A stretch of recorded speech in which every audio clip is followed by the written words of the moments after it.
Bicara soal riasan wajah, dan aku akan membahasnya. Tahukah kamu bahwa orang Romawi kuno menggunakan bahan kimia beracun untuk riasan, meskipun mereka tahu bahwa bahan kimia tersebut sangat berbahaya? Berikut ini adalah ritual dan tren kecantikan yang gila dari zaman kuno hingga masa kini.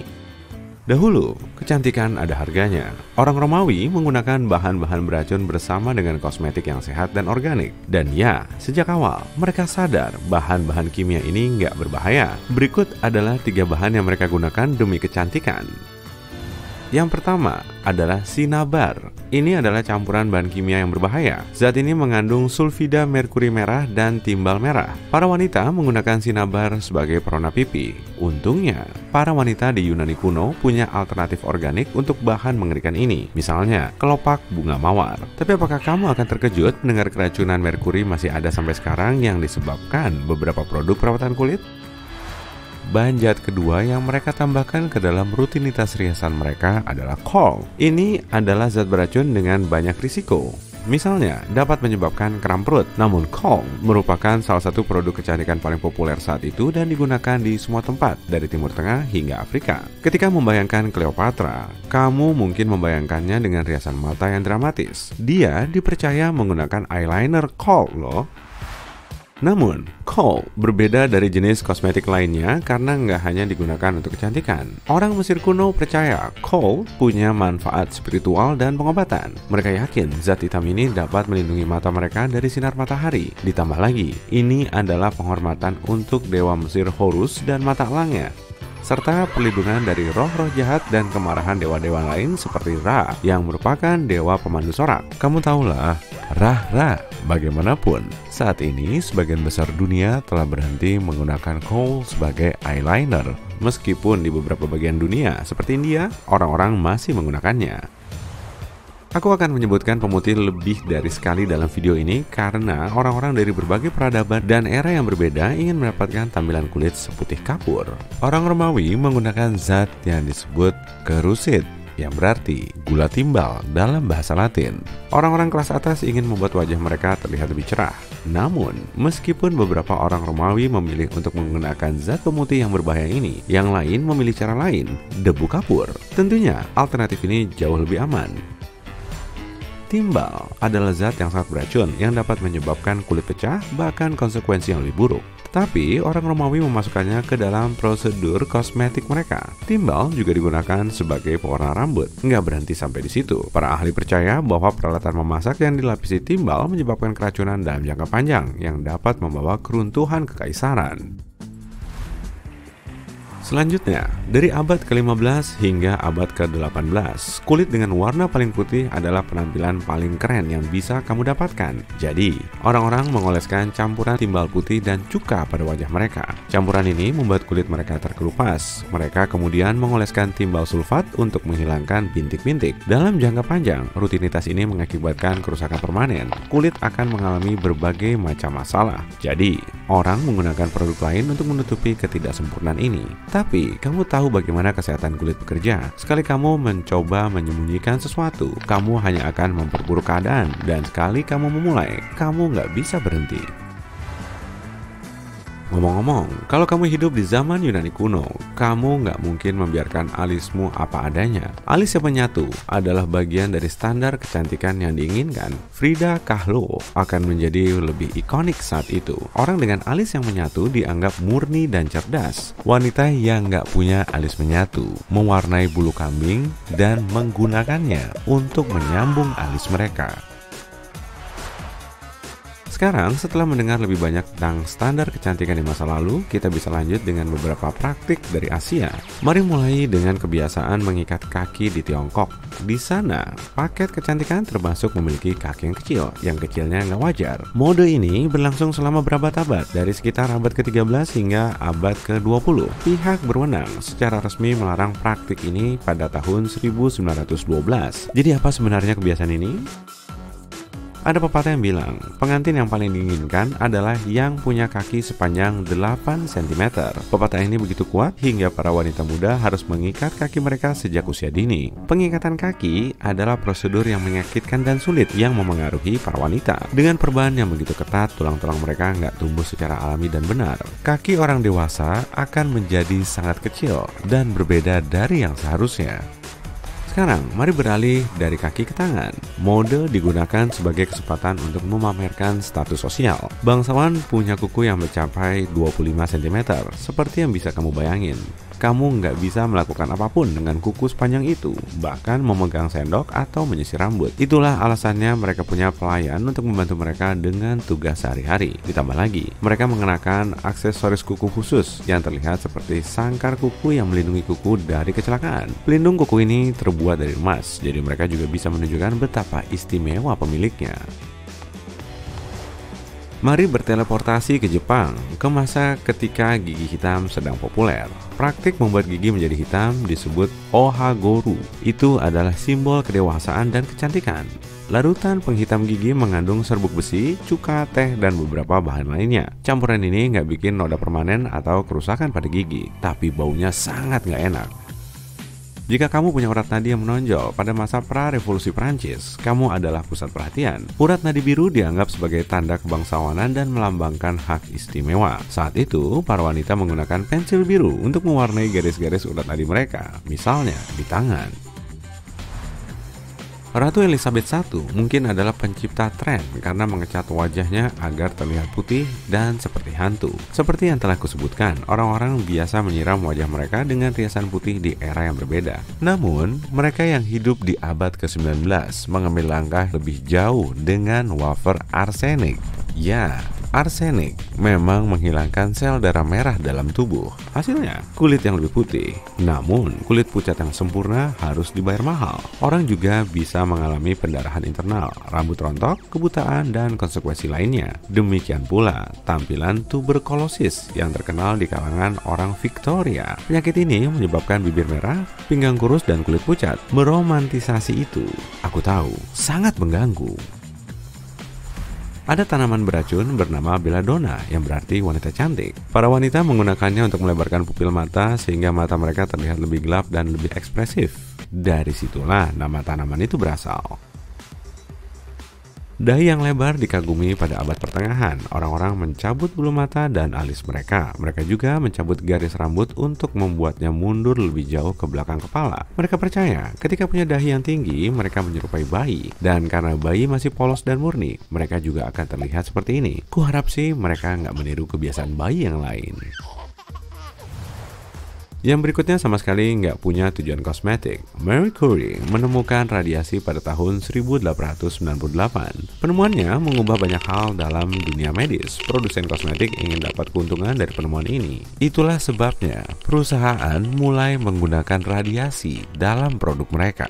Mereka langsung menggunakannya sebelum menganalisis efek yang dapat ditimbulkan. Pada tahun 1920-an dan 30-an, beberapa perusahaan mengiklankan krim, sabun, dan produk kecantikan yang mengandung radioaktif. Aku tahu ini sulit dipercaya. Kalimat-kalimat yang mereka gunakan adalah kalimat-kalimat seperti merevitalisasi kulit dan energi bercahaya. Ya, bagaimana dengan kilau yang sehat? Sekarang beberapa penyebutan kehormatan. Bulu mata palsu pernah dijahit ke kelopak mata. Korset pada abad ke-18 dan ke-19 sangat ketat hingga mengubah kerangka wanita. Tren-tren ini terlihat aneh dan kejam bagi kita, tapi jangan meremehkan kekuatan adat, tradisi, dan persepsi. Mungkin 100 tahun kemudian, orang-orang akan melihat kita dan mengatakan hal yang sama tentang praktik kecantikan abad ke-21. Apakah kamu ikut merasakan kegilaan ini? Atau ingin mendengar lebih banyak tentang tren kecantikan yang menyeramkan dari masa lalu? Jangan lupa berikan komentar ya. Orang Mesir kuno biasa memakai gelang, anting, dan kalung besar. Kerah mereka juga dipenuhi dengan manik-manik dan permata segambreng.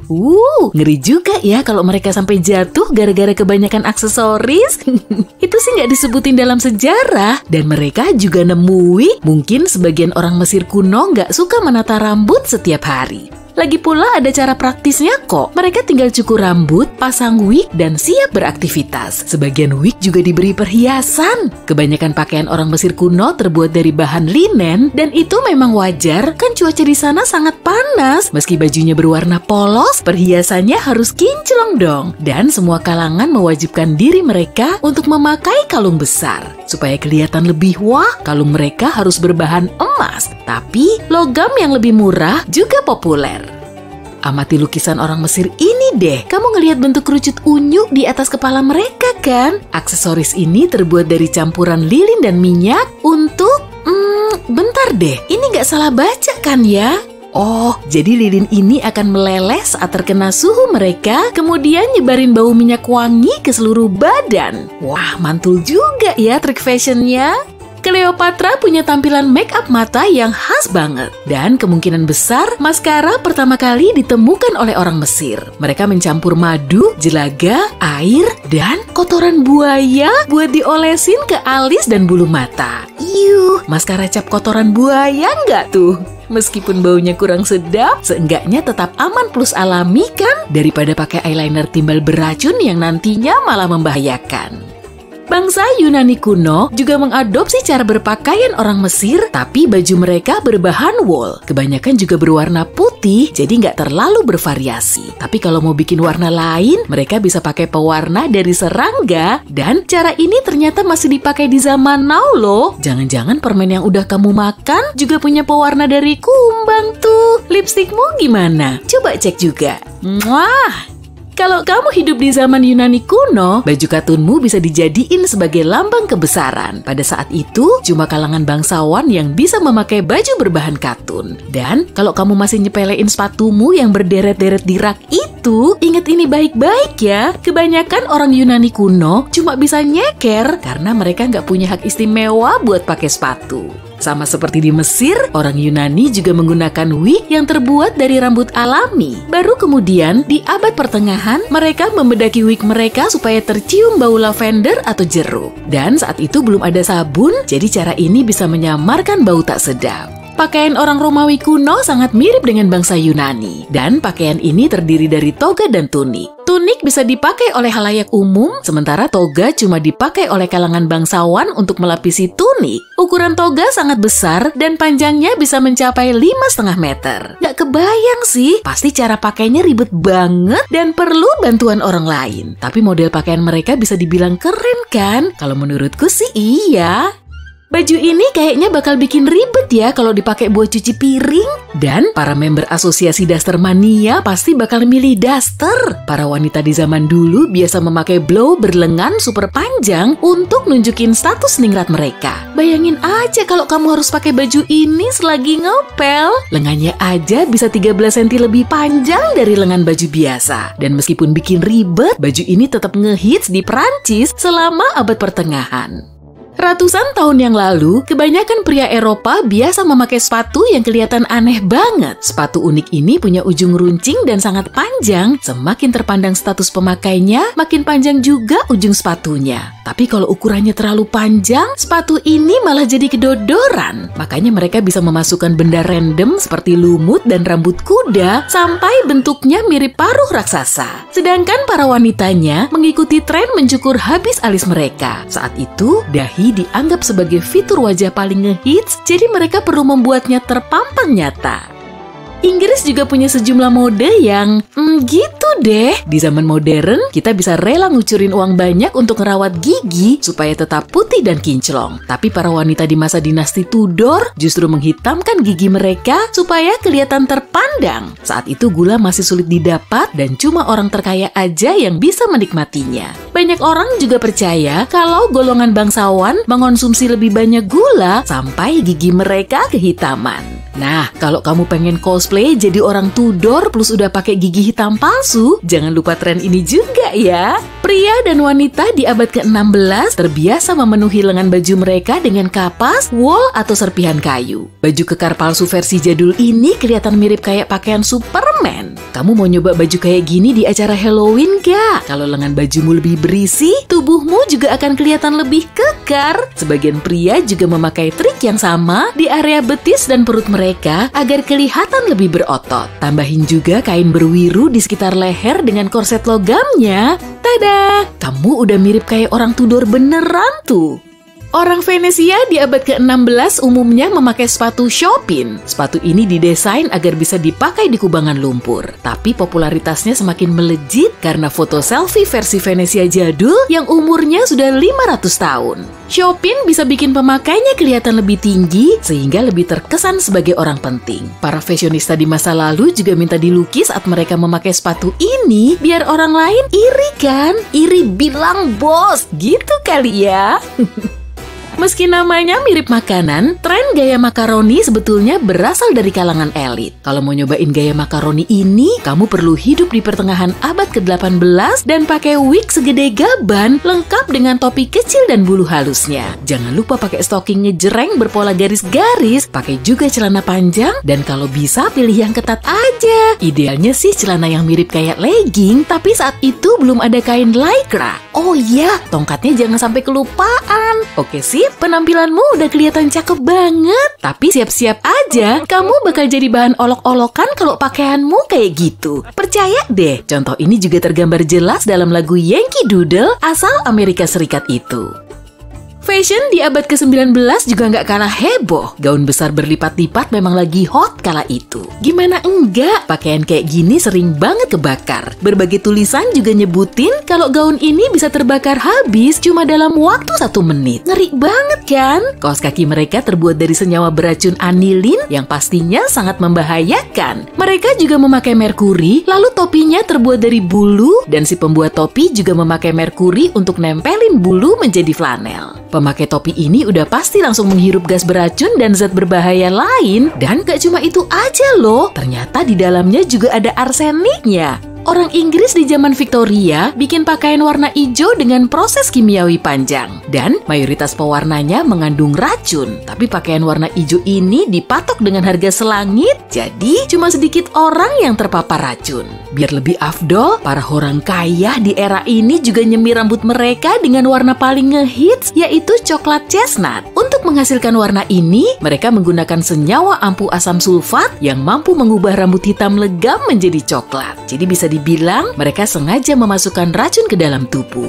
Kaum wanita di zaman Victoria memakai gaun yang malah bikin mereka sulit duduk dan berjalan. Mereka juga memakai krinolen super berat yang bentuknya mirip sangkar raksasa agar gaun mereka kelihatan lebih besar. Itu belum termasuk korset logam yang berisi rambut kuda loh. Kaum prianya juga nggak kalah heboh. Mereka memasang kerah kaku di kemeja supaya nggak akan bisa ditekuk. Hal ini pasti bikin ribet sendiri kan kalau mereka tiba-tiba tertidur. Pada abad ke-19, orang Amerika Serikat menggunakan arsenik pada produk kosmetik. Para produsen nambahin bahan ini ke produk mereka dengan menjanjikan wajah glowing ke konsumen. Zat arsenik yang mereka masukin ke produk tersebut memang bisa membuat kulit mereka semakin putih, tapi ngapain sampai segitunya coba? Kan kalau buah dan sayuran aja bisa bikin kulit kita glowing. Krim radioaktif memang nggak dianggap membahayakan di awal abad ke-20. Produk tinggi radium ini dipakai untuk ngilangin keriput sehingga mereka bisa kelihatan 20 tahun lebih muda. Nah loh, kalau umurmu 30 tahunan, berarti wajahmu akan kelihatan kayak bocil. Di awal abad ke-20 juga ada tren mode rok sempit. Ciwi-ciwi petakilan pasti akan kesulitan deh kalau harus pakai rok ini karena mereka harus jalan super pelan. Ya mungkin mirip-mirip kayak tapih wanita Jawa versi internasional lah ya. Rok ini diklaim bisa bikin kaki mereka ramping sekaligus menghemat kain. Namanya juga kreativitas tanpa batas. Ya ampun, kamu nggak dengar dering alarm dan terlambat berangkat kerja. Aduh, karena gak sempet pilih-pilih pakaian, kamu ambil aja apa yang ada. Biasanya, kamu memilih di antara beberapa sweater dan celana koleksimu meski terlambat. Tapi hari ini, entah kenapa, kamu mengambil pakaian pertama yang kamu lihat. Dan kamu tidak ketinggalan bus. Mantap! Kamu berlari ke jalan dan masih belum sadar ada sesuatu yang bisa dibilang agak aneh. Seorang wanita berjalan melewatimu sambil membawa secangkir kopi. Dia pakai jeans, kaos kaki, sandal, dan sweater tua. Semua pakaiannya agak kurang cocok. Aneh sekali. Kamu tahu perempuan itu dan biasanya pakaiannya penuh gaya. Gak lama, ada seorang pria yang mengenakan piyama dan sepatu kets naik ke bus yang sama. Dan ada wanita tua yang mengenakan celana tidur abu-abu, jaket pink, dan bandana anak motor. Semua orang berpakaian aneh. Kamu sadar sih, tapi kamu anggap angin lalu. Entah kenapa, kamu gak peduli sama sekali. Kamu mengeluarkan HP dan... Casing ponsel mewah barumu tiba-tiba kelihatan gak terlalu bagus. Casing itu terlalu besar dan sulit sekali digenggam. Gak praktis sama sekali deh. Jadi, kamu membuang casing itu ke tempat sampah. Padahal harga belinya sampai sejutaan loh. Waduh, kamu ini kenapa? Di kantor, kamu melihat tanaman kantor yang mewah sudah dipindah. Dulu letaknya di dekat jendela dan sangat serasi dengan desain interior kantor. Sekarang, letaknya di sudut ruangan dan ruang kosong di dekat jendela semakin luas. Beberapa poster film keren juga dilepas. Bosmu yang masih muda, yang selalu berpakaian sesuai gaya terbaru, kini kelihatan biasa aja. Dia pakai sweater abu-abu, celana abu-abu, dan sepatu kets. Saat itulah kamu tersadar, ada yang gak beres nih.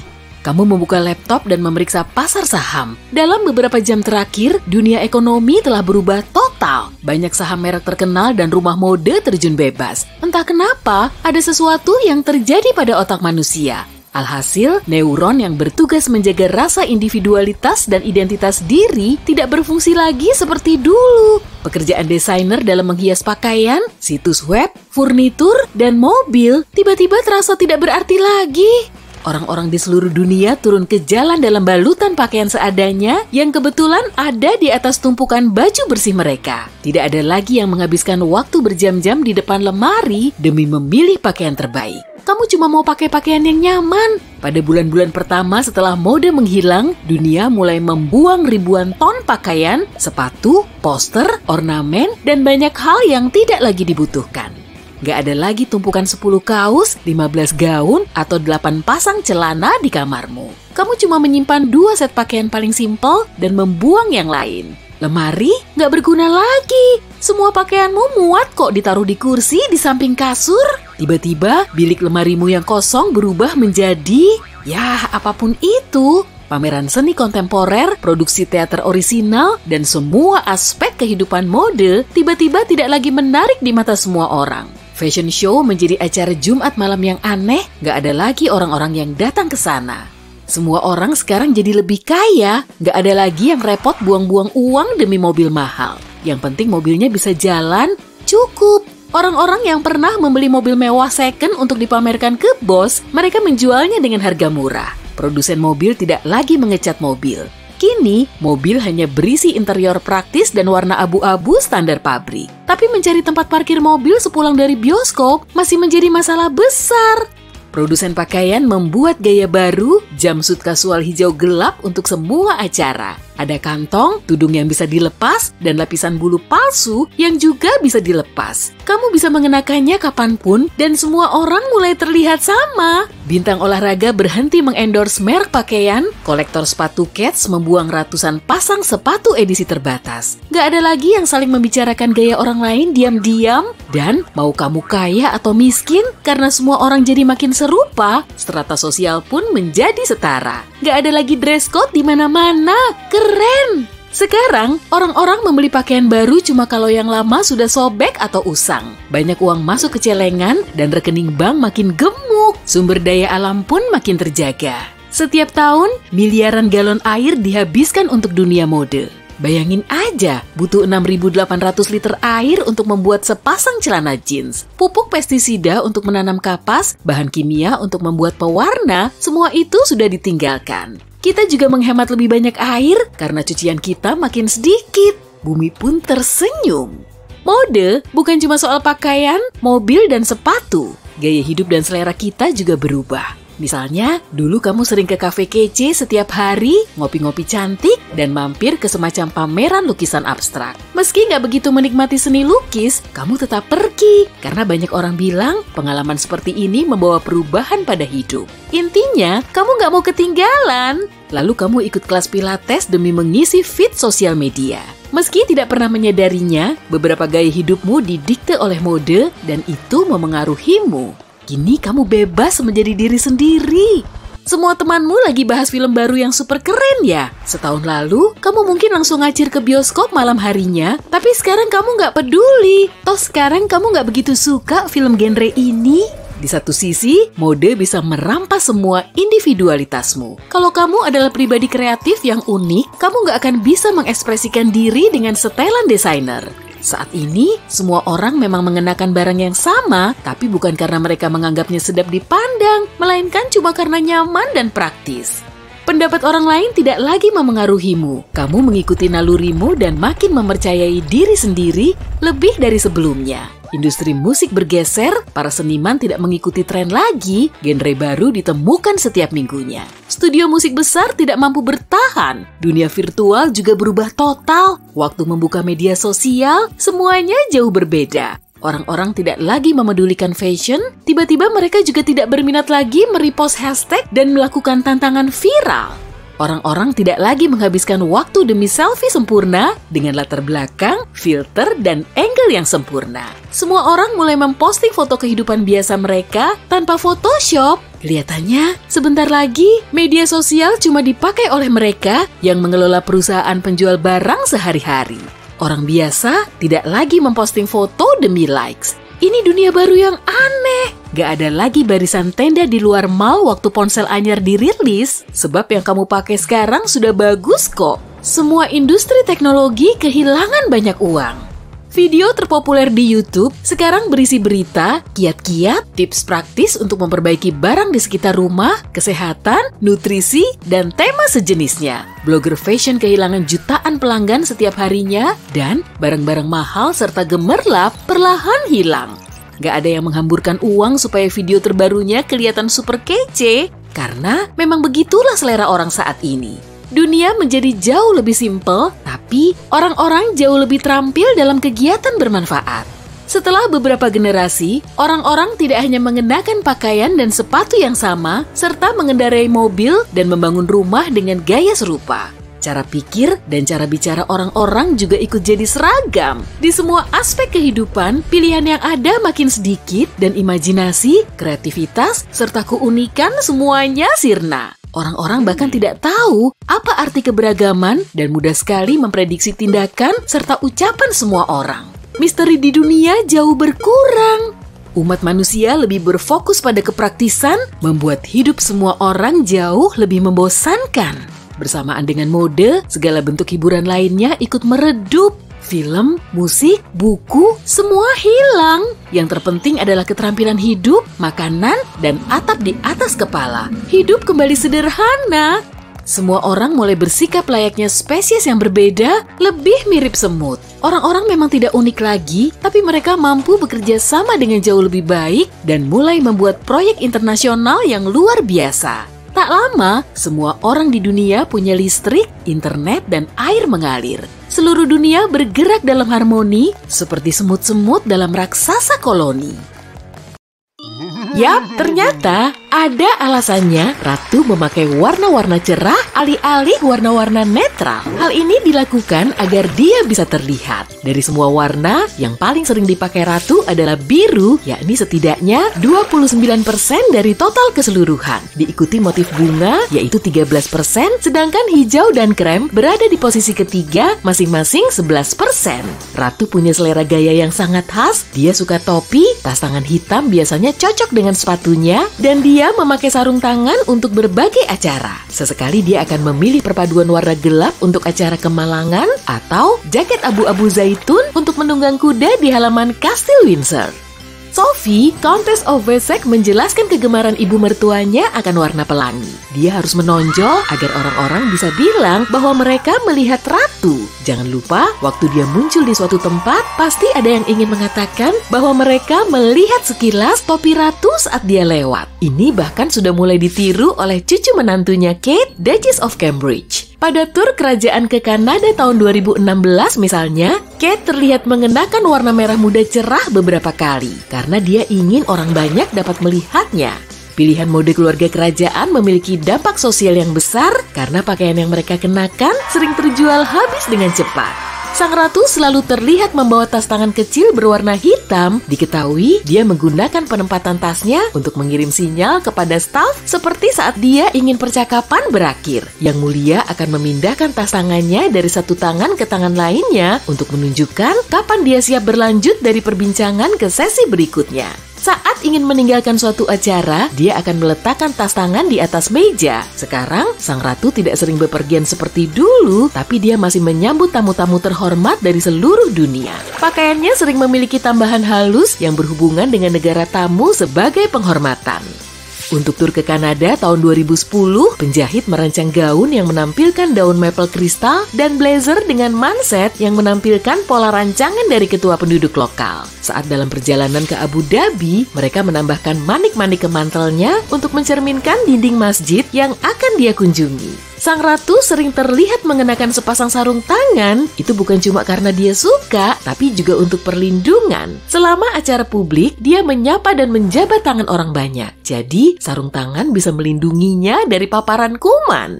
Duchess Kate Middleton juga mengenakan beragam warna-warna cerah selama pertemuan virtual sepanjang tahun 2020 yang diyakini beberapa orang sebagai caranya menunjukkan dukungan untuk layanan kesehatan nasional Inggris. Sejak awal tahun 2020, pelangi digunakan sebagai simbol solidaritas bagi para tenaga kesehatan di garda terdepan ketika Elizabeth, yang saat itu masih menjadi putri, menikah dengan Pangeran Philip pada tahun 1947. Gaun pengantinnya dirancang untuk menjadi simbol negara. Saat itu, Inggris tengah berada dalam masa penjatahan makanan dan pakaian, maka tujuannya adalah untuk mengirim pesan pembaruan nasional. Alih-alih menampilkan kain mewah, penjahit kerajaan Norman Hartnell berfokus pada gaun dengan karangan bunga musim semi yang katanya terinspirasi oleh lukisan Botticelli, Allegory of Spring. Sang ratu terkenal dengan topinya yang cerah dan berani yang sering dia kenakan saat melakukan kunjungan resmi. Etiket kode berpakaian menyatakan bahwa wanita memakai topi untuk acara formal. Sampai tahun 1950-an, wanita sangat jarang terlihat tanpa topi karena menunjukkan rambut di depan umum dianggap hal aneh. Tapi semua itu telah berubah dan topi sekarang digunakan untuk acara-acara yang lebih formal. Sebagai pemegang kekuasaan terlama di Inggris, ratu dikagumi secara luas. Citranya melambangkan tradisi dan perdamaian bagi rakyat Inggris. Warna-warna mencolok seperti kuning cerah, merah tua, keunguan, hijau cerah, dan biru megah membuat pakaian tegas ratu begitu khas. Hal ini telah melahirkan buku-buku yang didedikasikan untuk merekam setiap pakaian yang semarak itu. Komitmen ratu terhadap nuansa warna cerah adalah tanda penghormatan bagi mereka yang meluangkan waktu untuk mendukungnya secara langsung. Selama 60 tahun masa berkuasanya, ratu mengumpulkan banyak staf, tapi hanya sedikit yang dipercaya untuk ditugaskan menjadi penjahit kerajaan. Para desainer Inggris telah membantu mengembangkan gayanya dengan menghindari tren yang gampang pudar popularitasnya. Saat sang ratu mengenakan warna gelap, busananya dilengkapi dengan kalung mutiara 3 untai dan bros antik berkilau yang terbuat dari emas atau perak. Tas tangan mewahnya yang mengilap biasanya bertengger di lekukan sikunya.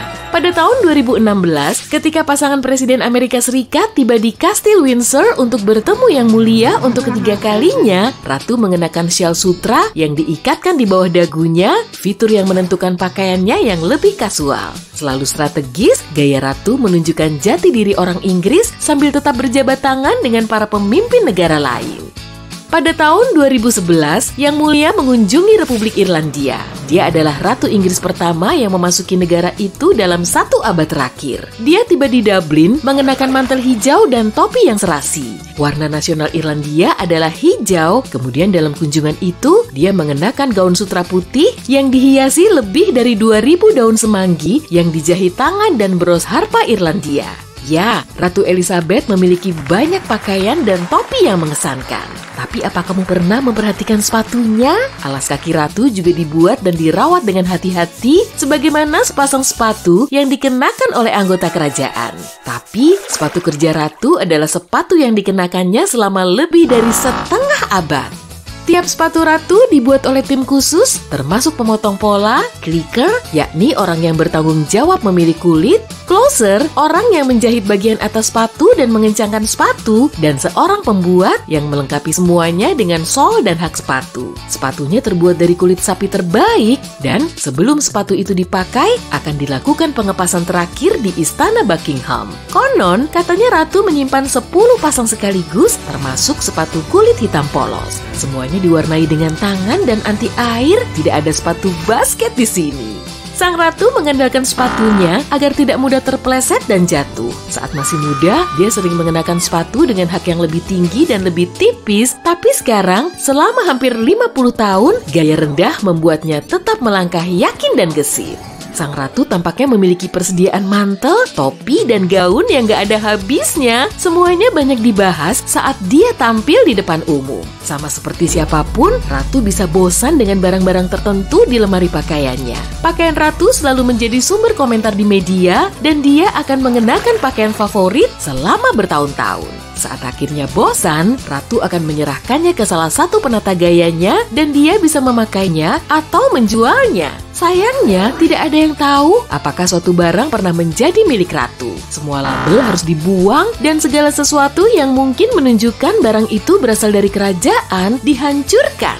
Karena barang-barang itu dijual, pakaian kerajaan akhirnya sampai ke masyarakat umum, tapi kemungkinan besar tidak ada yang tahu. Banyak pakaian Ratu dirancang dan dibuat di istana oleh penata rias senior Angela Kelly dan timnya. Kelly setidaknya membuat sketsa 4 desain berbeda untuk sepotong kain tertentu yang dapat dipilih oleh Ratu. Setelah berbicara dengan Ratu dan penata gaya, Kelly menghasilkan gambar teknis untuk bisa dipotong sebagai pola. Semuanya dipotong dan dibentuk agar sesuai dengan manekin yang dibuat dengan ukuran Ratu dengan detail yang dirahasiakan. Kemudian, sebuah prototipe dibuat dari katun kasar untuk memungkinkan pengubahan desain sebelum kain aslinya dipotong. Sesi pengepasan biasanya berlangsung setengah hari, ada 4 atau 5 pakaian yang dicoba pada setiap sesi untuk memanfaatkan waktu sebaik-baiknya. 12 orang staf Departemen Busana Ratu bertanggung jawab untuk acara-acara besar, termasuk 3 penjahit, seorang pembuat topi, dan 4 penata gaya yang tugasnya membantu Ratu berpakaian serta menjaga pakaiannya dalam kondisi sempurna. Seru banget ya jadi Ratu! Menurut praktik akupuntur Tionghoa, ujung saraf di kulit kepala terhubung dengan saraf di jari. Jadi setiap kali kamu menggosokkan kuku, hal ini merangsang pertumbuhan rambut karena membantu meningkatkan aliran darah. Menggosokkan kuku membantu menghentikan rontok juga. Mungkin butuh 3-6 bulan agar hasilnya terlihat, tapi intinya lakukan secara rutin. Mengejutkannya, hal sederhana ini bahkan bisa mencegah kemunculan uban di usia muda berkat peningkatan aliran darah. Perubahan positif lain yang mungkin kamu sadari jika menggosokkan kuku setiap hari adalah folikel yang sudah tidak aktif hidup kembali. Jangan harap terjadi perubahan langsung setelah kamu mulai menggosok kuku. Ini proses yang lama, sampai 9 bulan, tapi hasilnya sepadan. Begini caranya. Pertama-tama, bentuk setengah kepalan tangan, ibu jari harus berada di luar. Setelah kuku bersentuhan, gosokkan dengan kencang selama 5-10 menit. Ini disebut balayam yoga dan ini ampuh jika dilakukan dengan benar. Jika kamu suka yoga, coba deh asana yang membantu pertumbuhan rambut juga. Mungkin yang terbaik adalah standing forward bend. Berdiri tegak, pastikan kakimu berdekatan, tarik napas, dan selagi membuang napas, membungkuk dan angkat tanganmu. Idealnya, jari harus menyentuh lantai, tapi orang yang baru melakukan ini mungkin tidak bisa menyentuhnya. Nggak apa-apa, semakin sering berlatih, semakin lentur tubuhmu. Jika bisa, letakkan tangan di belakang tumit, bernapas normal, dan tahan asana ini. Serius, saat kamu siap menaikkan tubuh, tarik napas dan lakukan perlahan. Jangan lupa pemanasan sebelum mencoba asana ini ya. Mountain pose bisa menjadi awal yang bagus untuk yoga. Ini juga membantu menguatkan rambutmu. Rahasianya, rapatkan jari kaki dan lengan harus sejajar dengan torso. Jangan lupa bernapas normal, tarik napas saat memanjangkan tubuh, dan buang napas saat tulang belikat kembali normal. Meskipun cukup sederhana, ini melibatkan otot utama dan membantu sistem pencernaan yang membawa nutrien pada rambut. Pencernaan buruk dan stres memicu kerontokan parah. Diamond Pose membantu meredakan stres dan menyehatkan usus. Untuk mencobanya, duduk lurus di lantai dan regangkan kaki. Pastikan tumit rapat, letakkan telapak tangan di samping dan menghadap lantai. Kaki harus dilipat sekarang, lalu letakkan tangan di paha. Rileks dan tarik napas dalam-dalam. Saat kamu siap menyelesaikan asana ini, kembali ke posisi awal dan luruskan kakimu. Omong-omong, ini satu-satunya asana yang bisa dilakukan setelah makan loh. Satu lagi asana yang membantu darah bersirkulasi langsung ke kulit kepala yang disebut raised leg pose. Ini sangat mudah, berbaring di lantai dan letakkan telapak tangan di lantai, luruskan tangan di samping tubuh. Luruskan tubuh, lalu perlahan angkat kakimu. Sudut idealnya sekitar 45-60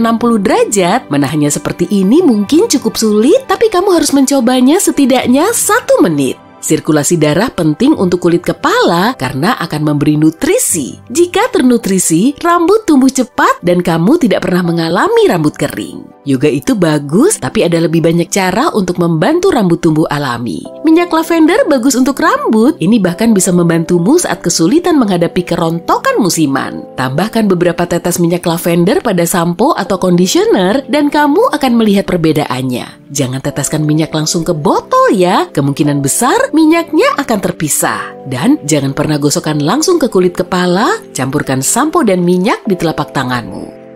Teh kamomil juga bisa membantu masalah kerontokan jika kamu membilas rambutmu dengan teh kamomil setelah keramas biasa. Ini juga bisa mengurangi bengkak di mata saat diaplikasikan pada kapas. Teh kamomil juga bagus untuk orang yang ingin tenang dan bahkan membantu menyembuhkan luka cakar jika kucingmu terlalu agresif bermain denganmu. Ini berkat kandungan antibakteri dan antiinflamasinya. Jangan remehkan scrub kulit kepala karena itu sangat membantu sirkulasi darah. Kebanyakan scrub yang bisa dibeli di toko dibuat dengan garam, tapi kadang-kadang scrub tersebut cukup keras untuk kulit sensitif. Coba deh buat scrub sendiri dengan mencampur 2 sendok makan gula, 1 sendok makan minyak kelapa, dan 1 sendok teh cuka. Idealnya sih pakai cuka apel, lebih bagus jika kamu tambahkan beberapa tetes minyak esensial seperti lavender, rosemary, jeruk, dan pastikan kamu tidak alergi ya. Jadi sebaiknya kamu tes alergi dulu. Aplikasikan campuran ini di kulit kepalamu dan pijat selama beberapa menit. Lalu, keramas seperti biasa. Gunakan cara ini 1 atau 2 minggu sekali.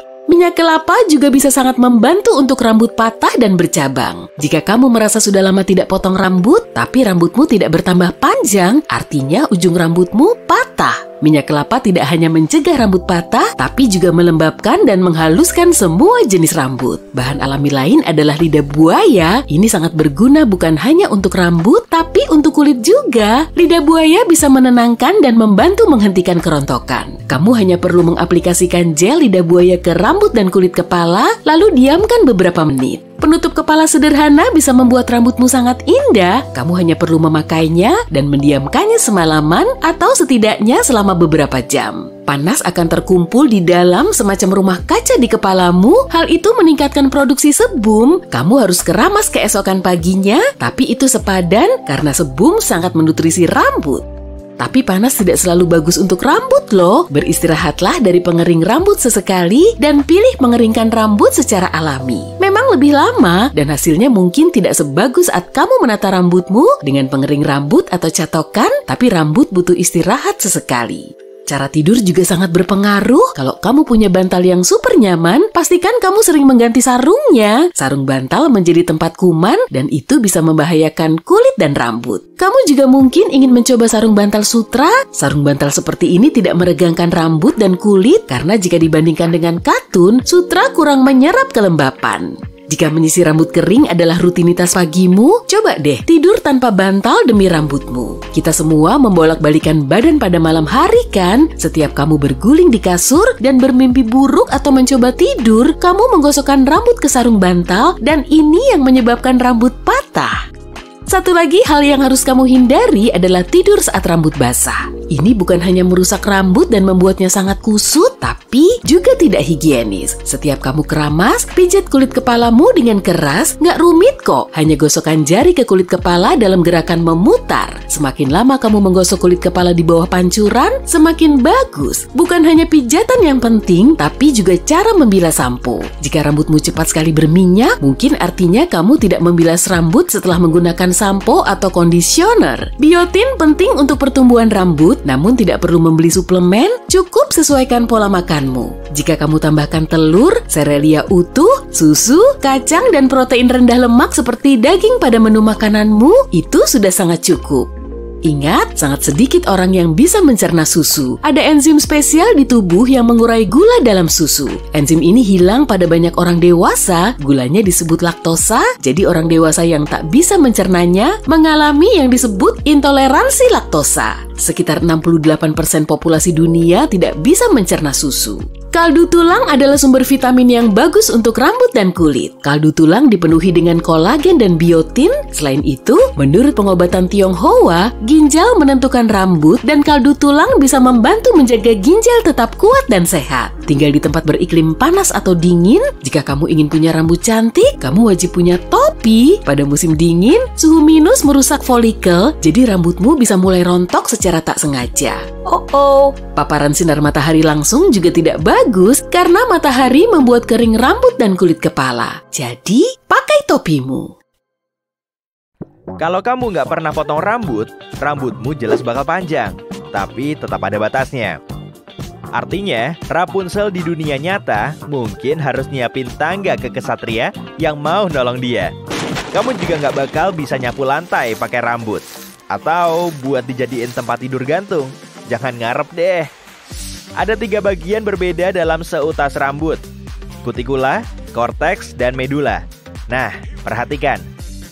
Kutikula adalah lapisan luar, terbuat dari semacam sel tumpang tindih yang mirip sisik ikan atau bahkan genteng menghadap bawah. Bagian ini melindungi lapisan dalamnya dari kerusakan.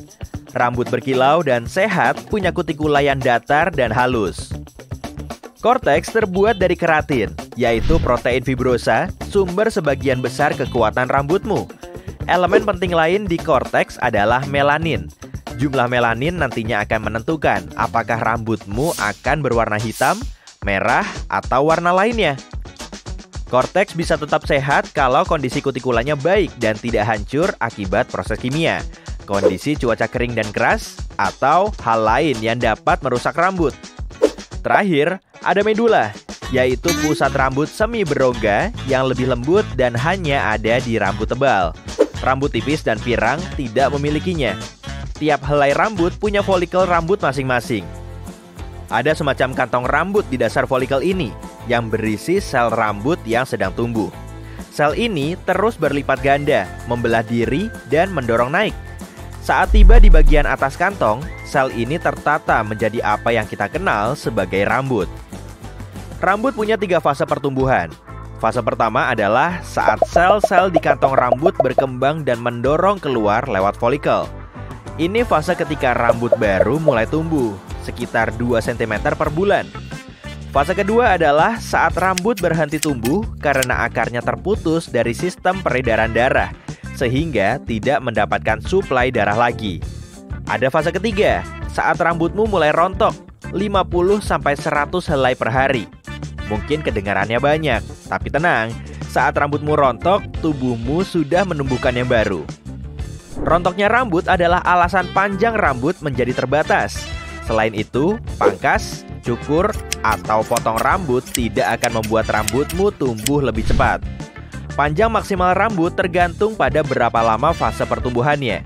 Makin lama bertahan, makin panjang pula rambutmu. Tapi, rambut tetap tidak bisa tumbuh selamanya. Makanya, panjang rambut di kepala, wajah, dan tubuh berbeda-beda. Fase pertumbuhan untuk rambut kepala berlangsung sekitar 2-6 tahun, tergantung genetika. Ini menjelaskan kenapa pertumbuhan rambut orang-orang berbeda, bahkan dengan bantuan sampo mahal atau metode lain. Merawat rambut dan menjaganya tetap sehat jelas membantu pertumbuhannya, tapi tetap genmu lah yang menentukan.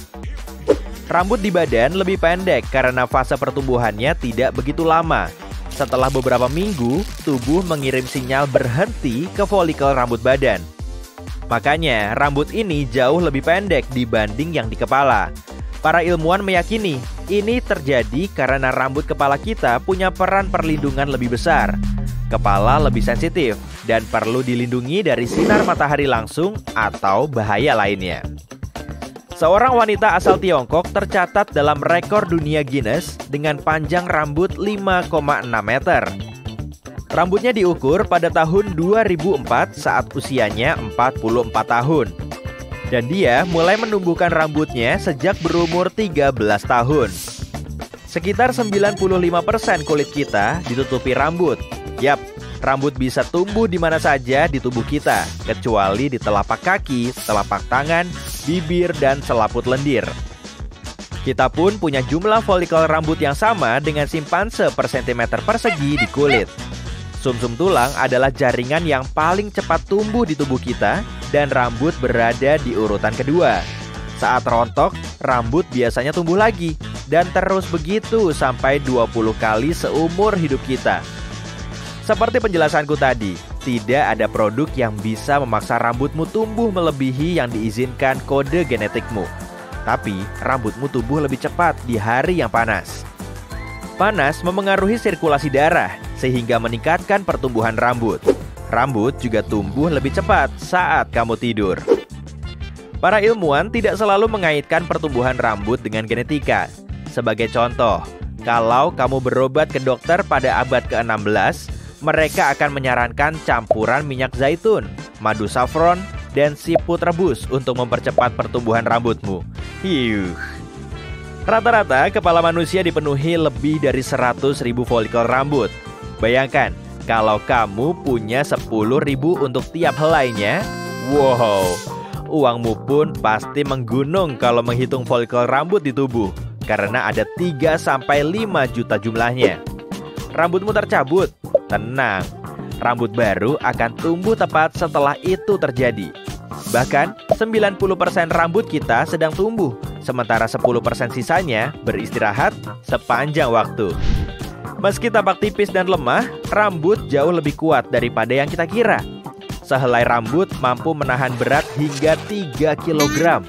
Berarti, seluruh rambut di kepalamu bisa menahan berat 2 ton. Dibandingkan kawat tembaga dengan ketebalan yang sama, rambut kita jauh lebih kuat. Bukan cuma itu, rambut juga lebih elastis dibanding yang kita kira. Saat basah, kamu bisa meregangkan rambut hingga 30% lebih panjang. Tapi sebaiknya jangan dicoba kalau mau rambutmu tetap sehat. Kalau kamu nggak pernah cukuran, jenggotmu bisa tumbuh sampai 10 meter seumur hidupmu. Kurang dari 4% populasi manusia punya rambut merah alami. Sementara itu, rambut hitam adalah yang paling umum. Ingat soal protein bernama keratin di korteks rambut tadi? Nah, zat yang sama juga ada di lapisan luar kulit dan kuku, sekaligus menjadi bagian yang sangat penting dari ekor, surai, kuku, atau cakar hewan. Pada 1950-an, hanya 7% wanita yang mewarnai rambutnya. Sekitar setengah abad kemudian, jumlahnya naik hingga 75%. Bulu mata punya umur rata-rata sekitar 90-150 hari. Saat dipotong, rambutmu tak akan tumbuh lebih cepat. Tapi setidaknya bisa menebas ujung bercabang karena nggak ada cara lain untuk memperbaikinya. Ketebalan rambutmu tergantung pada ukuran folikel. Kamu bisa melihat beragam tekstur dan bentuk lintasan rambut lewat mikroskop. Rambut keriting berbentuk oval, sementara rambut lurus sebagian besar berbentuk bulat. Tiap folikelmu punya otot, saraf, dan tentu saja suplai darah sendiri.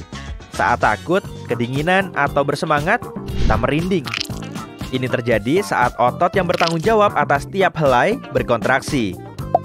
Umur rata-rata sehelai rambut adalah 2-7 tahun. Rambut kita adalah gudang atas semua jenis informasi. Menganalisis satu helai saja bisa menunjukkan banyak info tentang aliran darah, vitamin, mineral, dan banyak hal lain di tubuh kita.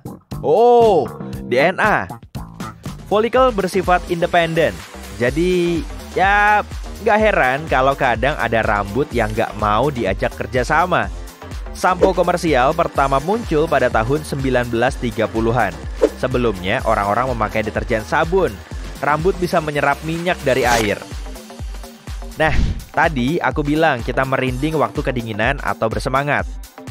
Itu terjadi karena setiap otot dari tiap untai rambut berkontraksi, sehingga rambut kita naik. Hewan juga bisa merinding.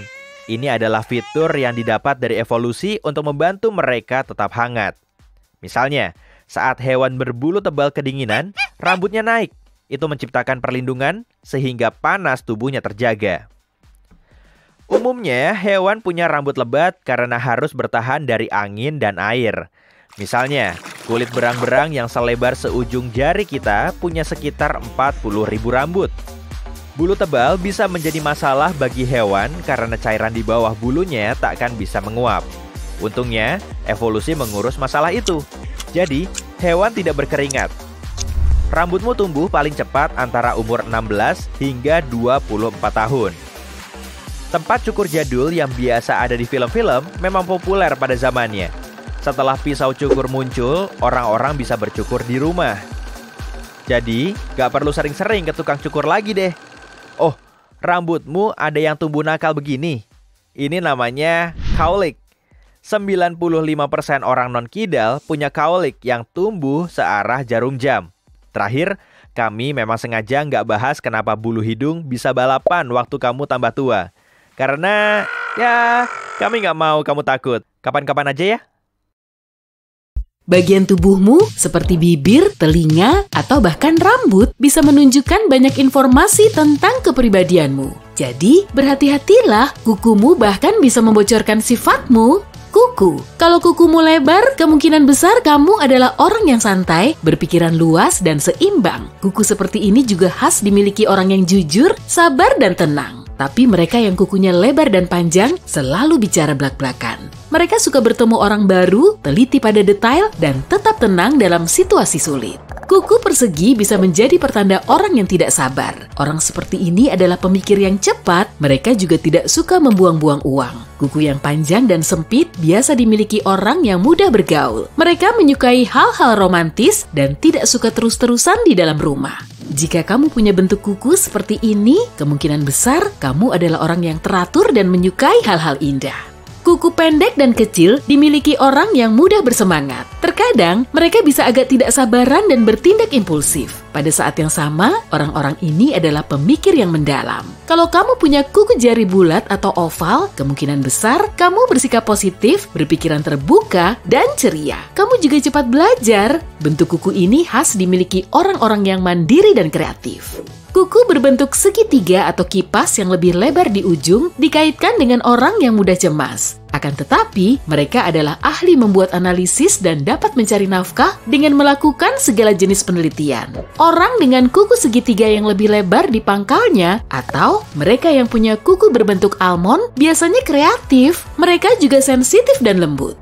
Kuku berbentuk C yang agak melengkung ke bawah dikaitkan dengan kepribadian pekerja keras. Orang dengan kuku seperti ini berusaha keras untuk mencapai tujuan mereka. Mereka berani, berpendirian, dan bisa membela diri. Orang dengan kuku yang terlihat seperti persegi panjang tahu cara merawat diri mereka. Mereka selalu mengejar target, mandiri, dan tidak terlalu peduli dengan pendapat orang lain. Beralih ke rambut. Orang dengan rambut keriting sangat murah hati dan punya kepribadian yang ramah. Mereka sering dijuluki punya jiwa berapi-api. Kelebihan utama mereka adalah semangat, ekspresi, dan intuisi. Mereka biasanya melakukan sesuatu lebih cepat daripada orang lain. Akan tetapi, mereka yang berambut keriting sulit untuk fokus terlalu lama pada satu hal. Orang yang kreatif dan inovatif biasanya punya rambut bergelombang, mereka energik, emosional, dan punya tekad yang kuat. Jika temanmu punya rambut bergelombang, hati-hatilah menjaga perasaannya. Mereka bisa lebih mudah sakit hati daripada dugaanmu. Dan ingat, mereka butuh waktu yang teratur untuk menyendiri. Kebanyakan orang dengan rambut merah, ceria, dan suka bersenang-senang. Mereka tidak pernah mau bosan dan punya selera humor yang luar biasa. Mereka lebih suka menghadapi apapun dengan ringan, tapi terkadang bisa menjadi ratu drama super lebay. Makin tebal rambutmu, makin kuat tekadmu. Dan makin banyak energi yang kamu punya. Orang-orang dengan rambut tebal biasanya agak keras kepala. Rambut tipis biasanya menunjukkan kepribadian yang lembut, dan orang dengan rambut seperti ini cenderung suka menghemat energi dalam tubuh. Mereka biasanya tidak menyukai olahraga ekstrem. Jika rambutmu lurus, tapi lebih sering kamu keritingkan, kamu menginginkan lebih banyak keseruan dalam hidup. Ada teori yang mengatakan, dengan begini, kamu mencoba membuat rambut dan hidupmu lebih menarik. Tapi jika kamu mencoba meluruskan rambut keritingmu, bisa jadi hidupmu terlalu kacau saat ini. Dengan mencatok rambut ikalmu, secara tidak sadar, kamu mencoba menenangkan diri. Orang dengan rambut sangat pendek tidak suka meributkan masalah dan hal tidak penting lainnya. Tapi mereka cenderung mengabaikan perasaan sendiri. Mereka yang punya rambut panjang dan tidak mau repot mengubah gayanya, seringkali romantis dan kreatif. Mereka suka mengikuti arus dan sangat mengedepankan emosi. Orang dengan panjang rambut medium adalah pemikir yang hebat. Logika sangat penting bagi mereka. Mereka berorientasi pada tujuan dan kompetitif, tapi juga mudah frustasi. Mereka pun cenderung tidak sabaran. Untuk mereka yang botak atau selalu mencukur habis rambutnya, seringkali dianggap romantis loh. Mereka baik hati, punya kemampuan untuk mencintai, dan kepribadian mereka ceria. Gaya rambut berlapis adalah ciri khas perfeksionis. Rambut seperti ini harus dicukur dengan akurat agar bentuknya indah. Seringkali, mereka yang suka keteraturan dalam hidup yang memilih rambut ini. Jika kamu melihat orang dengan potongan rambut yang unik, kemungkinan besar dia menyenangkan. Orang dengan potongan pendek biasanya mengedepankan logika. Mereka tahu cara menetapkan target dan meraihnya. Mereka yang memilih kuncir kuda yang tinggi dan rapi atau rambut yang disisir klimis ke belakang biasanya adalah orang yang rajin. Mereka senang jika semuanya masuk akal dan orang-orang ini biasanya atletis. Lanjut ke alis. Alis melengkung sering dimiliki orang baik yang biasanya memikirkan kebutuhan orang lain. Saat mereka membuat keputusan, biasanya itu sama-sama menguntungkan bagi semua orang. Orang dengan alis menjulang punya sifat spontan. Mereka sering membuat keputusan berdasarkan emosi yang mereka rasakan. Alis ratu alias alis yang tinggi di atas mata. Orang-orang dengan alis ini punya selera gaya yang luar biasa. Mereka biasanya perfeksionis sehingga sulit bagi mereka untuk membuat keputusan. Mereka berusaha menemukan satu-satunya pilihan yang tepat dan orang-orang seperti ini sering mengkritik diri sendiri dan mengkhawatirkan pilihan mereka.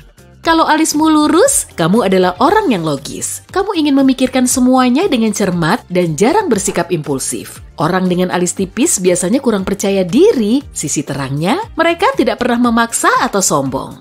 Alis panjang biasanya menunjukkan bahwa kamu punya kepribadian yang baik dan lembut. Orang-orang seperti ini juga punya kekuatan ekstra yang membantu mereka mengatasi banyak masalah teman tanpa kewalahan. Orang dengan alis pendek sangatlah mandiri. Mereka tidak punya banyak teman dan lebih suka mengatasi kesulitan sendiri. Mereka juga tidak suka meminta bantuan. Jika ujung alismu lebih tinggi daripada bagian dalamnya, kamu adalah orang dengan emosi yang ekstrem. Kamu sering bereaksi berlebihan terhadap suatu kejadian tanpa mencoba mengubah situasi. Kalau kamu punya alis super melengkung, kamu adalah orang yang sensitif. Kamu butuh banyak waktu untuk merasa nyaman dengan orang lain dan juga cenderung menahan diri. Sekarang, telinga. Orang dengan telinga yang terlihat agak persegi adalah orang yang kreatif dan kaya akan imajinasi. Mereka bukan hanya pintar dan cerdas, tapi juga agak sensitif. Dalam hal memilih teman, standar mereka sangat tinggi loh. Kalau telingamu kecil, kamu bijaksana dan tidak suka mengatakan hal-hal tidak penting. Oleh karena itu, orang sering mengira kamu introvert, padahal kamu cuma tidak suka basa-basi. Tapi, begitu kamu menemukan seseorang dengan minat yang sama dan bisa kamu percaya, tak akan ada yang kamu sembunyikan. Orang dengan telinga menonjol biasanya punya sudut pandang yang unik tentang hidup. Mereka lebih suka melakukan sesuatu dengan cara mereka sendiri. Mereka ramah, tapi bisa agak aneh. Oleh karena itu, cuma sedikit orang yang bisa memahami dan menghargai mereka. Telinga lancip biasa dimiliki mereka yang punya pemikiran tajam. Mereka pengamat yang hebat serta suka menganalisis orang dan situasi di sekitarnya. Kebiasaan ini membantu mereka memahami niat dan hubungan orang lain dalam berbagai kejadian. Jika telingamu bulat, kamu sensitif dan sangat setia. Pada saat yang sama, kamu mengharapkan kesetiaan yang sama dari orang-orang di sekitarmu, dan ini bisa membawamu menuju kekecewaan. Pengkhianatan terkecil pun bisa membuatmu kesal. Mungkin kamu juga kesulitan memaafkan orang. Telinga lebar sering dikaitkan dengan orang yang menjalani gaya hidup santai. Mereka tahu cara melupakan sesuatu dan tidak mengkhawatirkan hal-hal yang belum terjadi. Kebiasaan ini bisa menjadi bumerang dan menyebabkan konsekuensi yang tidak diharapkan. Untungnya, orang-orang seperti ini punya banyak teman yang bisa membantu mereka. Orang dengan daun telinga menempel sangat murah hati dan sabar. Kepribadian mereka yang hangat dan ramah mendorong orang lain untuk meminta nasihat dan mendapatkan yang mereka cari. Sayangnya, orang dengan telinga seperti itu juga pendiam dan agak tertutup. Mereka lebih suka menjauh dari segala jenis interaksi sosial. Bibir. Orang dengan bibir besar suka merawat seseorang atau sesuatu. Mereka sering memberi makan kucing dan anjing liar atau membantu penampungan hewan. Dalam kondisi yang sulit, mereka lebih dulu memikirkan orang lain dan mengesampingkan diri mereka sendiri. Kalau bibir atasmu lebih besar daripada bibir bawah, berarti kamu emosional, karismatik, dan agak berpotensi menjadi ratu drama. Mereka suka menjadi pusat perhatian dan memandang dirinya tinggi. Kalau bibir bawahmu lebih besar daripada bibir atas, pekerjaan kantoran tidak cocok untukmu. Rasa penasaranmu tinggi, kamu mudah bergaul dan terbuka terhadap hal baru. Kamu selalu ingin mengunjungi tempat baru untuk dilihat, orang baru untuk diajak kenalan, dan hal baru untuk dialami. Orang dengan bibir tipis tidak masalah ditinggal sendirian. Mereka sangatlah mengandalkan diri sendiri dan dapat mengatasi masalah apapun. Tapi, meski suka menyendiri, mereka tetap senang bisa beraktivitas dengan banyak orang karena mereka sangat mudah beradaptasi dengan orang lain.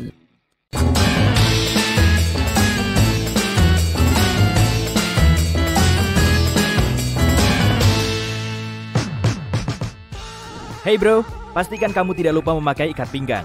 Walau celanamu cuma sedikit kebesaran, bisa-bisa celana dalammu kelihatan. Sudah pasti orang lain tidak ingin melihatnya. Tapi, jangan berlebihan juga. Bratel tidak bagus jika dipadankan dengan ikat pinggang. Cowok itu tampan sekali. Dia mendekatimu. Jantungmu langsung berdebar kencang, sampai tak bisa bernapas. Rupanya, kamu benar-benar tak bisa napas saat dia berdiri di hadapanmu. Bukan karena ketampanannya, tapi karena aroma parfumnya yang terlalu menyengat. Oke, ini bukan masalah pakaian, tapi memakai terlalu banyak parfum bikin ilfeel. Pakai secukupnya di titik yang tepat. Semprotkan di titik nadi, pergelangan tangan, leher, dan dada. Sayangnya, sepatu berujung runcing tidak membuatmu terlihat elegan. Sepatu jenis ini akan membuat kakimu terlihat sangat besar dan bisa agak mirip badut. Apalagi kalau dipadukan dengan celana olahraga. Ada banyak sekali kesalahan memakai sepatu yang harus dihindari para pria. Seperti jangan memakai sandal dan kaos kaki bersamaan. Juga jangan pakai sepatu berujung kotak. Sepatu velcro memang terlihat sangat nyaman, tapi jangan dipakai kalau kamu ingin terlihat berkelas.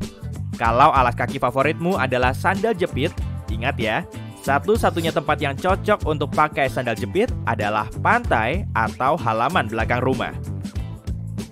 Setelan jas bisa jadi pakaian terbaik untuk semua pria. Selalu biarkan kancing paling bawah jasmu terbuka.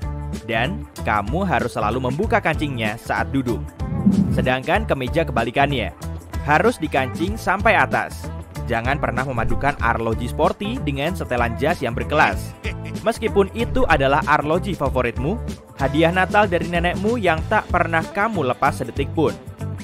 Yang terpenting dari jas adalah ukurannya. Pastikan jasnya benar-benar menempel sempurna di bahumu. Salah-salah, kamu malah terlihat seperti memakai karung beras. Kamu harus tahu cara memadukan setelanmu dengan baju hangat. Kamu kan tetap harus terlihat memikat saat cuaca dingin. Kalau di luar dingin dan kamu butuh mantel, jangan lupa kalau keseluruhan penampilanmu akan terlihat lebih baik jika jas dan mantelmu sama panjangnya. Jika tidak, pastikan kamu menutup mantelnya. Jadi, tak ada yang bisa melihat perbedaannya.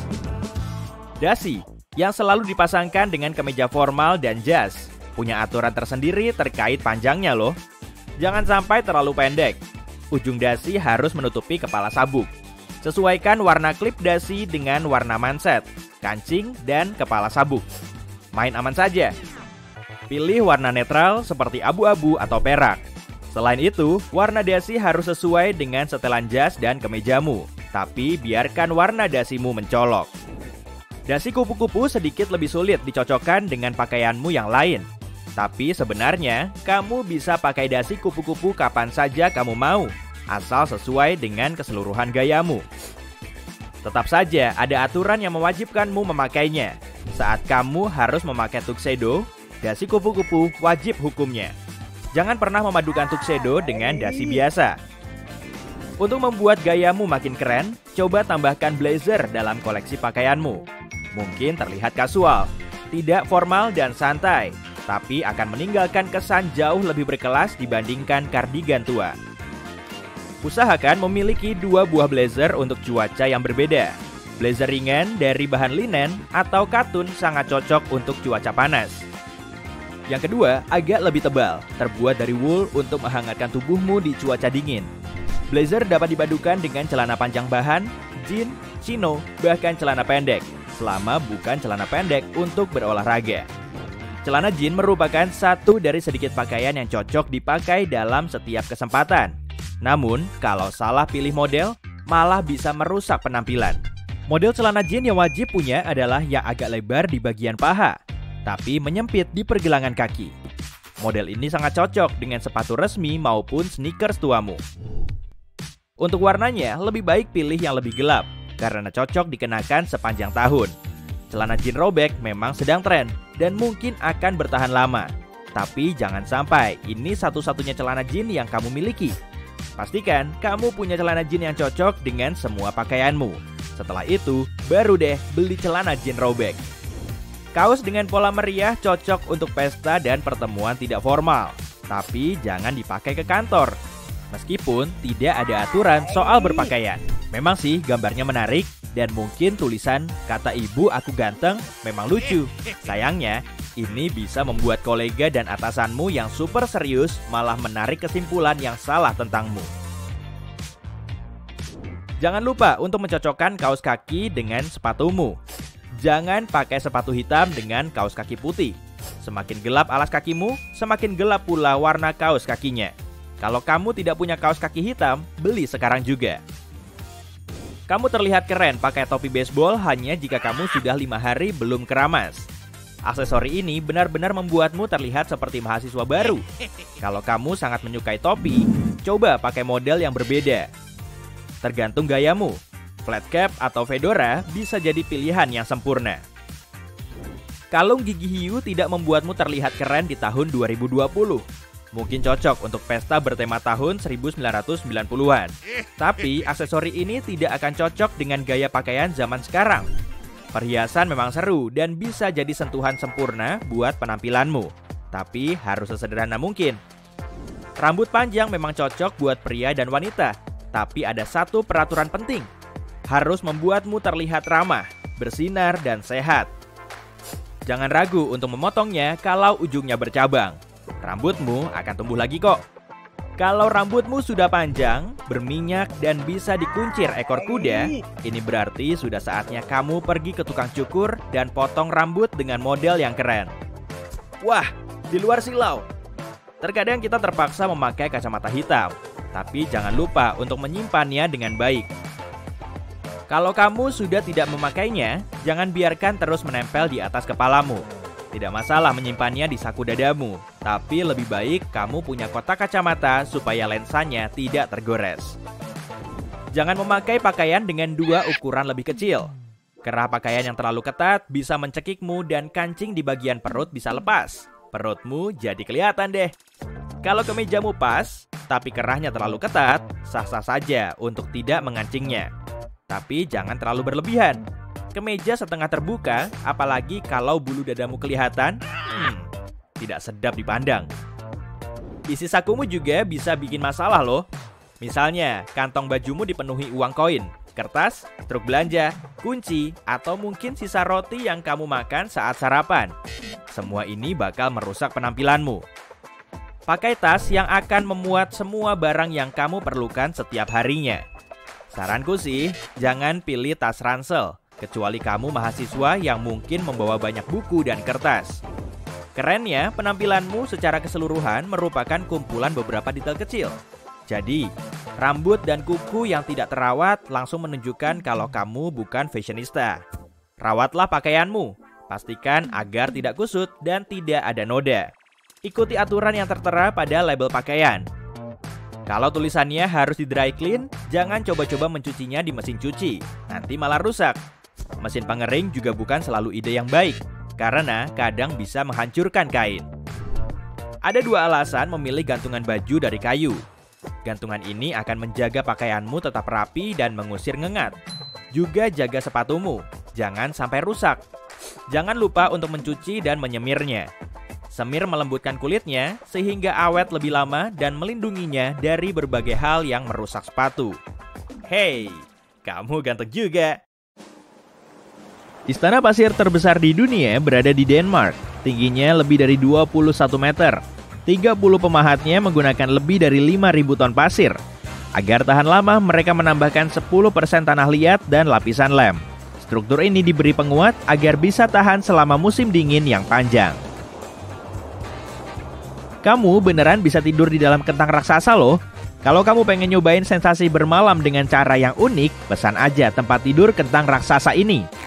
Panjangnya mencapai 8,5 meter dan lebarnya 3,7 meter. Memang bukan kentang asli sih, tapi struktur estetik dari semen, baja, dan plaster ini mirip banget kayak kentang. ABG di masa lalu kelihatan berbeda dari ABG zaman now, bener kan?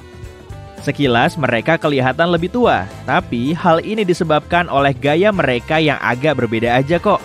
Mereka semakin dewasa, tapi terus membeli pakaian serupa yang menurut mereka kelihatan modis. Jadi, kita akan mengasosiasikan gaya yang sama dengan orang-orang yang berusia 50 atau 60 tahun. Dan saat kita ngelihat foto mereka semasa ABG, kita jadi ngerasa kalau mereka kelihatan lebih tua. Padahal saat itu mereka masih remaja. Hal serupa juga terjadi dengan ABG zaman now. Mereka akan terus beli pakaian yang menurut mereka bagus saat mereka bertambah dewasa. Makanya, generasi mendatang akan mengasosiasikan gaya berpakaian mereka dengan orang tua. Jaguar, kaiman hitam, kungkang, armadillo raksasa, dan berbagai binatang lain bisa dijumpai di hutan hujan Amazon. Tapi, kalau itu apaan ya? Coba mundur dikit. Nah, pas di tengahnya, kamu bisa ngeliat paus bungkuk. Jarang banget loh, kita bisa ngeliat hewan ini bahkan di tengah lautan. Apalagi di tengah-tengah Amazon. Itulah yang terjadi pada tahun 2019 lalu, saat penduduk setempat nemu seekor paus bungkuk yang sudah mati. Hewan ini mungkin terbawa ke muara sungai Amazon, kemudian terdampar di daratan saat airnya surut. Gajah punya telinga yang sangat lebar, dan biasanya hewan ini akan menahan telinganya untuk memindai suara bolak-balik. Tapi kadang ada vokalisasi dan suara yang bisa didengar dengan kakinya. Saat mendeteksi suara yang jauh, gajah akan mematung sambil mencondongkan tubuhnya ke depan. Hewan ini akan mindahin beban ke kaki depannya atau malah mengangkat kaki depannya. Orang sering mengira pai apel berasal dari Amerika, padahal bukan. Apel sebetulnya buah asli Asia, dan resep pai apel pertama yang tercatat muncul di Inggris. Saat suatu objek terlihat memudar di bawah sinar matahari, warnanya ngilang kemana ya? Suatu bahan bisa menyerap warna dari area molekul yang disebut kromofor. Molekul ini menyerap foton pada panjang gelombang tertentu. Jadi singkatnya, foton adalah unit dasar cahaya, dan bagian foton yang nggak diserap akan dipancarkan kembali. Nah, panjang gelombangnya ini akan nentuin warna yang kita lihat.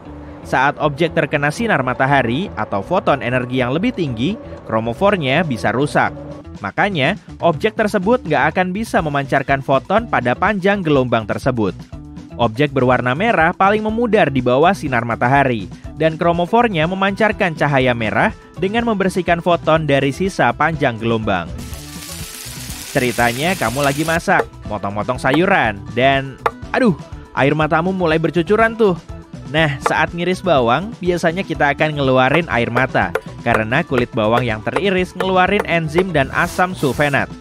Kedua zat ini menghasilkan gas yang menyebar di udara, kemudian mengiritasi mata. Akibatnya, kelenjar air mata kita akan mulai memproduksi air mata untuk ngilangin asam yang mengiritasi. Otak kita nggak bisa menjalankan 2 tugas berat sekaligus. Iya, kita nggak bisa benar-benar multitasking. Kita juga nggak bisa menjadikan fungsi bawah sadar kita seperti memompa darah dan bernafas sebagai multitasking. Jadi, cuma tindakan yang membuat kita harus mikir keras. Jadi, hal-hal yang kita anggap sebagai multitasking akan cepat berubah-ubah. Coba deh gerakin kaki dan tanganmu ke arah yang berlawanan. Duduk di kursi, lalu putar kaki kiri searah jarum jam. Gambar angka 8 dengan tangan kirimu secara bersamaan. Atau lakukan hal yang sama dengan tangan dan kaki kanan. Wah, gerakan kakimu jadi berubah kan? Kebanyakan orang akan mengalami hal ini. Dan kalau kamu memutar kakimu berlawanan arah jarum jam, hal yang sama juga akan terjadi.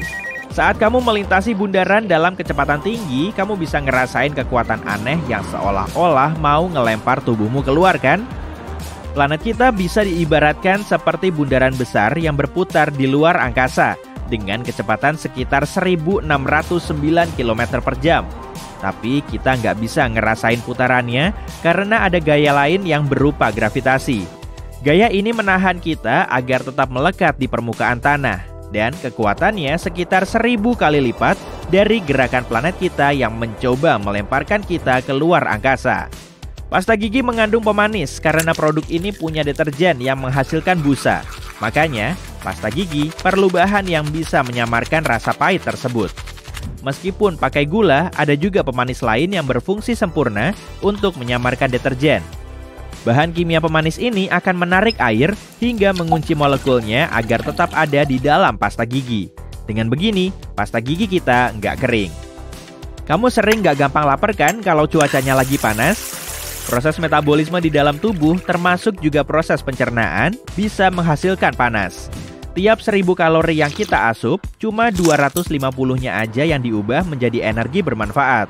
Dan sisanya berubah menjadi limbah panas. Saat cuaca di luar sedang panas, tubuh kita akan bekerja lebih ekstra untuk mengurangi panas. Jadi, tubuh kita nggak begitu memerlukan panas untuk mencerna makan. Tubuh kemudian mengembalikan nafsu makan untuk sementara waktu dan menarik lebih banyak energi dari cadangan lemak. Mimpi bisa kelihatan lebih jelas saat kita tidur di tempat baru. Nah, saat kamu nginep di hotel atau tempat lain yang belum terlalu familiar, kamu akan mengalami efek malam pertama. Dalam salah satu penelitian, para saintis menyatakan otak kiri kita lebih terjaga daripada otak kanan saat kita tidur di lingkungan baru. Hal ini mungkin disebabkan oleh mekanisme evolusi yang bikin kita tetap waspada terhadap pemangsa atau bahaya yang mungkin mengintai. Di bawah tempat tidurmu memang nggak ada monster sih, tapi kalau kamu hidup ribuan tahun yang lalu, kondisinya nggak bisa dipastikan. Kamu juga lebih gampang terbangun saat pertama kali tidur di lingkungan baru. Dan karena keseringan bangun, kamu jadi lebih mengingat mimpimu. Makanya dalam kondisi begini, mimpimu jadi semakin jelas. Di tempat kerja, kamu baru aja makan siang dan mau siap-siap untuk membereskan tugas terakhirmu. Tapi kok nggak bisa ya? Tiba-tiba energimu habis dan kamu pun pengen rebahan sampai tertidur. Bisa jadi kamu udah melahap makanan yang banyak mengandung karbohidrat, kurang tidur di malam hari, atau kurang minum air putih. Atau bisa juga karena alasan lain. Jadi, otak kita punya bagian yang berfungsi mengontrol jam tubuh internal kita yang juga disebut dengan ritme sirkadian. Bagian ini mengirimkan sinyal ke dalam tubuh untuk melepas hormon melatonin. Dengan begini, kamu jadi ngerasa ngantuk dan suhu tubuhmu turun. Kamu juga akan melewati proses ini dalam versi mininya pada jam 2-4 sore. Kita masih belum tahu alasannya, tapi sebagian peneliti menyatakan ritme sirkadian kita punya siklus utama selama 24 jam dan siklus 12 jam. Kamu suka ngerasain gak sih kalau ide-ide cemerlangmu akan muncul saat kamu mau tidur? Transisi antara fase terjaga dan tertidur dinamakan dengan keadaan hipnagogi. Dan menurut para ilmuwan, kondisi ini berkaitan dengan kreativitas. Mary Shelley mengaku ide dari novel populernya Frankenstein diperoleh selama tahap mimpi bangun. Seniman terkenal Salvador Dali menyebutnya sebagai tidur dengan kunci. Dalam keadaan ini, pikiran kita akan bebas traveling, tanpa ponsel, orang lain, atau gangguan lain. Makanya, otak kita jadi lebih leluasa untuk memunculkan ide spontan dan pemikiran kreatif. Kalau kamu langsung tertidur setelah memasuki fase ini, kemungkinan kamu akan lupa dengan mayoritas gagasan besarmu. Jadi, sebaiknya taruh kertas dan pulpen di samping tempat tidurmu ya, untuk berjaga-jaga. Suhu 36,7 derajat Celcius udah terbilang panas loh, meskipun suhu tubuh kita juga segitu. Sebetulnya, angka segitu merupakan suhu rata-rata pada inti tubuh kita. Suhu kulit kita sekitar 33,69 derajat Celcius. Tapi jari tangan, kaki, dan wajah kita bisa jauh lebih dingin. Reseptor yang kita miliki di dalam kulit bereaksi terhadap perbedaan dan perubahan suhu. Saat kamu megang perutmu yang terbuka, tanganmu bisa ngerasain hangat, tapi perutmu akan jauh ngerasain dingin, meskipun keduanya punya suhu kulit. Hal serupa juga terjadi saat kamu memasukkan jari ke mulut. Bagian dalam mulut akan terasa lebih hangat daripada lidahmu.